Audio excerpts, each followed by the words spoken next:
So, the end game is over. Thanos has been given his lunch, and the galaxy has been avenged. And what better way to celebrate the end of an era than to talk about the best moments of each of the original Avengers through the entire Infinity Saga. I got a special guest with me today to talk about it, so let's go.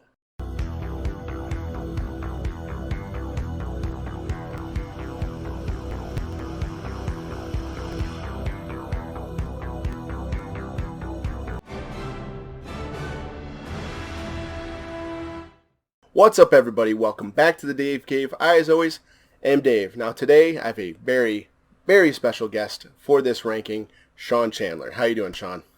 I'm doing good. Thank you so much for having me. I'm very glad to have you here as the, for now, king of Marvel rankings. I wanted to bring you in on this and really talk about, because what today we're going to hit is talking about the best moments for each of the original Avengers for the entire Infinity Saga. That's up into Endgame. So if you haven't seen Endgame, big time spoiler alerts, because I know at least a few of mine are up there. I have a feeling Sean has a couple himself. Just maybe. Just maybe. So how we're going to do this is we're going to work from bottom to top, not so much in terms of popularity, because I know everybody has their own favorites, but we're going to kick this right off with talking about Hawkeye. For me, Hawkeye, my favorite moment with him is when he takes Scarlet Witch aside in Age of Ultron, and he gives her the speech. I have a bow and arrow, we're on a flying city, and we're fighting robots. This doesn't make sense. Just the general idea that anybody can matter. If you go out there and you fight, you're an Avenger. You don't need to be Thor. You don't need to be the Hulk. You can be Black Widow. You can be Clint Barton. Obviously, they're assassins and they're next level humans. But if you go out there and you fight, you're an Avenger. If you care enough, if you want to do this, you can matter. And I like that he's like the humanizing force in that movie, and really for all the Avengers, really until Scott Lang shows up. But he's the humanized part of it, and I really dig that he has this meta level human, and he's talking to her on such a human level. Yeah, so you kind of stole my what direction I was going to go with that one, but it sets up nicely what my runner-up one would be, which to kind of your point, he's the down to earth guy, even especially in Ultron. Part of a plot line is like, wait, he's got a family and a house and kids and what? And so he's the one that kind of sets up the humanity of some of this stuff. So I'll go depressing with my pick for best moment, which is the opening of Endgame. Oh, man. Which, because you watch Infinity War and you know that they lost, and you see a bunch of soldiers die. People that chose to be in a war. Even you watch a teenage superhero kid, Peter Parker, die in Tony Stark's arms, and it's heartbreaking. Mm-hmm. But this is a father, this is a husband watching his kids and wife disappear, and he can't do anything about it. And he's a hero. He's literally saved the world at least 2 times, and then plus everything else that he's done, and he can't do anything to save his wife and kids, which as a great, somewhat that follow-up to him being the humanity, him being that humanizing factor and being the tangible example of what people watched when that happened. That's just a real powerful moment and a great way to kick off a movie and give him his best character arc in any of these movies. Yeah. That scene shook me. I didn't see the movie starting that way, for sure. Moving from there, we're going to move to Widow, and actually I'm curious to see what yours is for Black Widow. This is the one that was toughest for me to narrow. Like what? Because she was like such a side character at first, mm-hmm. and then they slowly started to develop her and use her a little bit more. But they've never really given her the flashy moments, mm-hmm. and so there's not as many of those kind of like in your face moments where she gets to be the one. So knowing where to pick on this one was a little bit tough. I know, so I'll go kind of a different direction, but in the Battle of Wakanda in Infinity War, she's kind of the one that leads into the girl power moment where she goes, well, she's not alone. I believe this was Scarlet Witch getting beaten down. Yeah. And she's like, you're going to die alone. And then you just hear this voice go, she's not alone. And then girl power moment as they all team up against her. And then girl gets chucked up into the, the wood chipper. And, so that's the one that kind of comes to mind of like, if there's like a standout moment of like, where she got to be the like power moment in it. That's the one that kind of comes to mind. But just a ton of subtle moments. And then what she's also gotten is a lot of great fight scenes. Right. Because you don't always immediately think about that. But you go back to Iron Man 2 and her beating the guys up with Happy Hogan. There's great stuff in there. Her first fight scene in the first Avengers where she's tied up and she's on the phone. She gets these great little 30-second fight scenes where she's like spinning around people's bodies and throwing them on the ground. Ooh, I ran out of breath getting excited talking about her beating people up.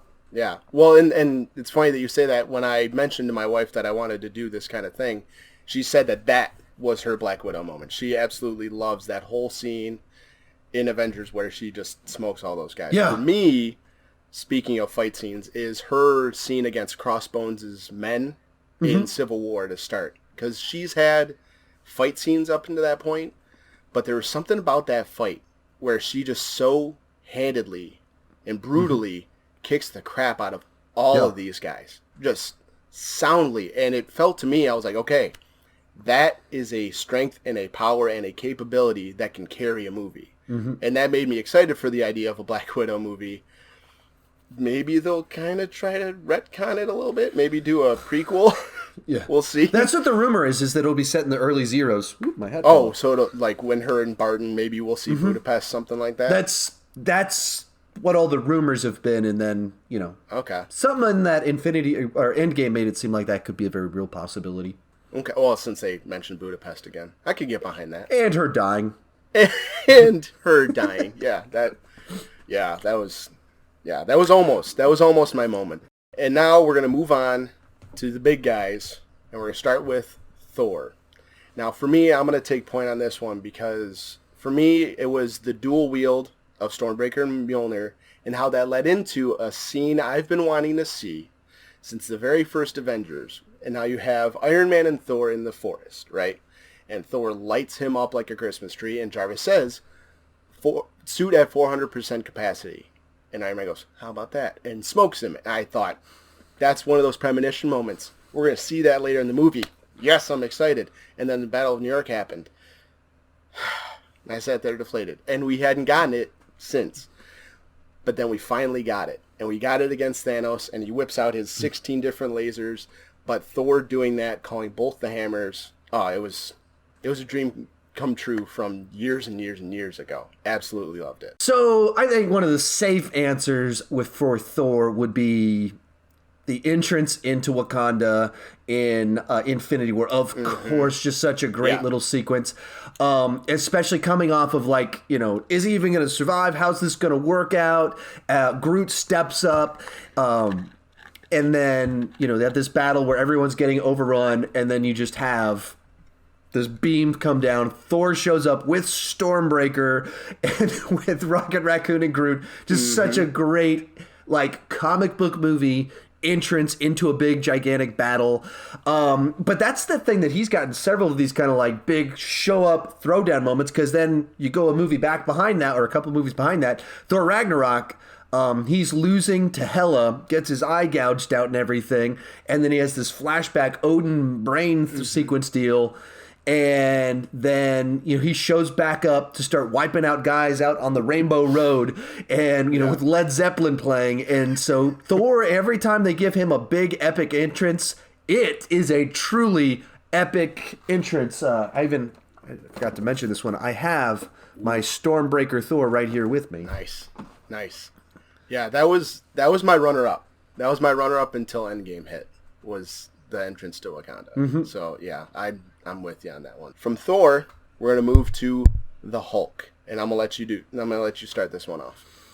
For Hulk, I think I'm going to go, for me, pretty safely, the Battle of New York. They set up a scenario where you just say Hulk smash, and it's like 15 minutes straight of power shots of Hulk just smashing, punching things in the face. And then all the way up to the final moment, Tony's dying and then free falling. And then Hulk shows up, catches him, grabs the wall. And it just so many of these just amazing sequences with Hulk going crazy, taking out Chitauri, just nonstop for 15 or 20 minutes. Yeah, that was my runner-up. Mine reaches a little bit further back to the original Incredible Hulk.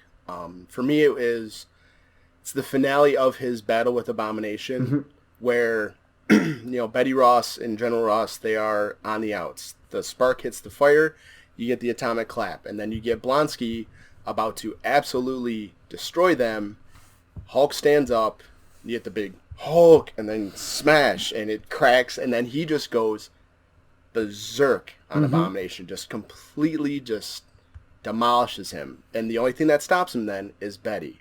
But there's just something every time, I can't count how many times I've seen The Incredible Hulk. Every time I watch that movie, chills. Every time he stands up, Hulk, and just... It gives me chills even thinking about it. Yeah. I absolutely love that scene. It might be one of my favorite scenes in all of the MCU.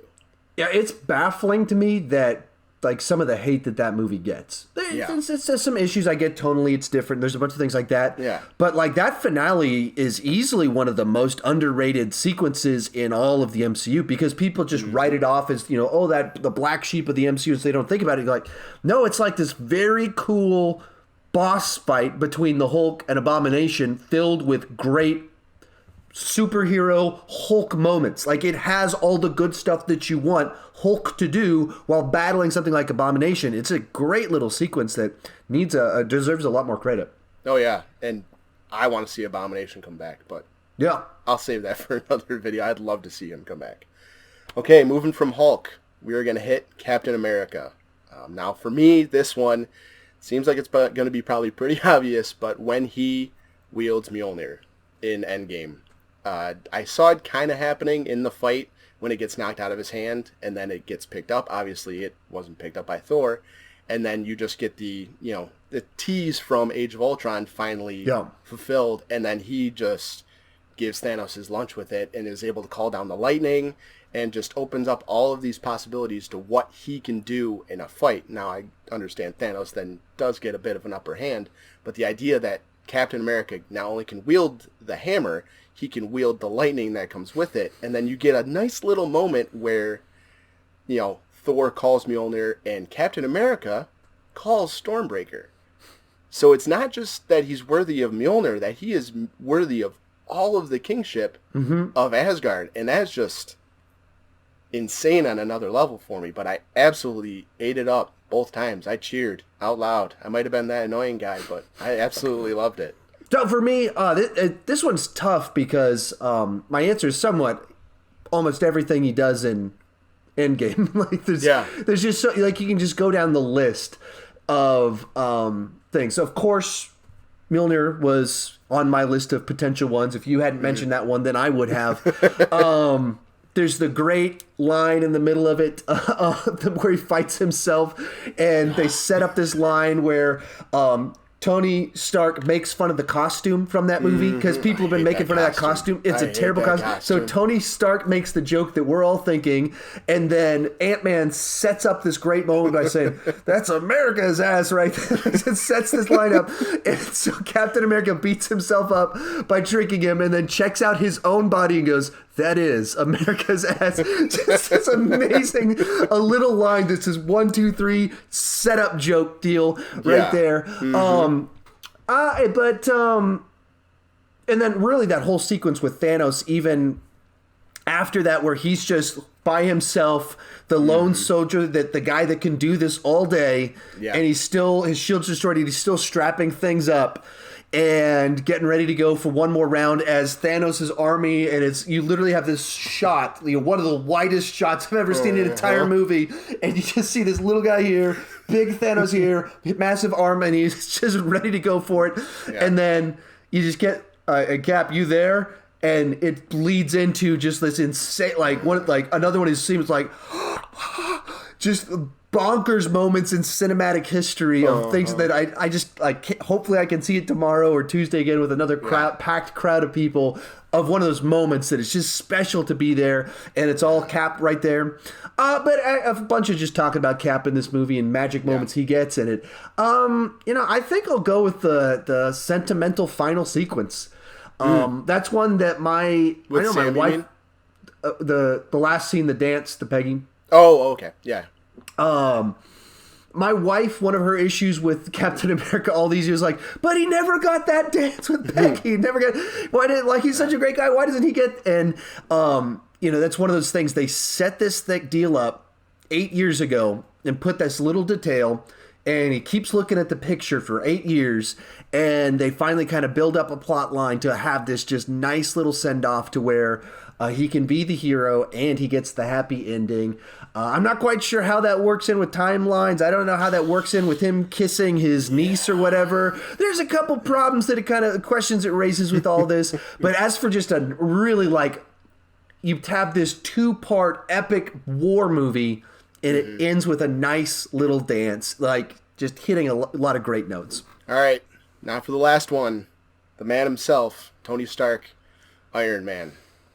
And actually, I'm going to let you lead this one. I'm going to go with this another bookend, and it's one line, 2 uses. I am Iron Man. Back 2 years ago, I did a video very similar to this one, favorite MCU moments, and someone asked me obviously I was listing my 10 favorite moments, and in there I had Tony Stark, first Iron Man. It bucks the entire way that comic book movies have always been done, which is keep it a secret. No. This is Tony Stark. He's not like everybody else. And in the first movie in this universe, he walks up to the microphone at the end of the movie and hey, there's rumors that there's a guy in a metal suit. What's the... I am Iron Man.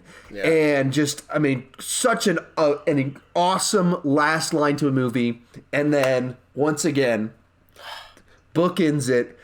Thanos, I am inevitable, snaps, what's going on here? And then you see that nanotech new gauntlet forming on Tony's hand, and I am Iron Man, and such a powerhouse moment. That was my moment too, was the I am Iron Man snap. But before that, it was the Avengers speech, where he is threatening Loki. For me, it was the... Now, I know he had been a team player with Rhodey before that, and even before that, he had this sense of a greater good after he, came back from captivity. But you get this guy who, for all intents and purposes, most of the movie, he hasn't gotten along with anybody. Really just Banner. And he has all these people that don't like him, he doesn't really like them, but then you have this moment where he is saying flat out to this guy, you have... let's take a head count. Your brother, demigod, super soldier, living legend who kind of lives up to the legend, 2 master assassins, and you managed to piss off every last one of them. Tony Stark doesn't compliment people. Right. And he did. Epically. And showed that he is, for all intents and purposes, a company man now for the Avengers. This is us. I'm one of them. They are me. We are a team. And you messed with the wrong dogs. And I like that because it sets up that he is seeing himself in a different light. And it sets up every sacrifice, for me, that he makes moving forward. And every decision is that he has this higher sense of... it's not just that he's Iron Man. It's that he's part of the Avengers. He's part of protecting, not just from little guys like Ironmonger, but from protecting the world from guys like Thanos. And I really enjoy that moment. But yeah, the snap... that easily is number one, possibly, of the entire MCU. All right. Well, that is going to do it for us today. Thank you, Sean, so much for stopping by and giving me your ear and your mind. Mm-hmm. No problem. It's always fun to talk Marvel movies, especially right after Endgame. There were so many that you want to talk about with someone else and get excited about again with someone else. Yeah. It's been a trip being able to cap this off with you. I know I still got to get my actual spoiler review out, but this really has been a nice little cap off. I appreciate you stopping by so much. And if you guys haven't already, Check him out at kirkneverdieS on Twitter, and I'm going to put a link to his YouTube channel in the description below. Check him out. He is the man. Woo! And also, before you get out of here, check me out on Instagram and Twitter at @TheDaveCave_. As always, I'm posting there when I'm not posting here. Thank you so much for me and Sean for stopping by the Dave Cave. Take care.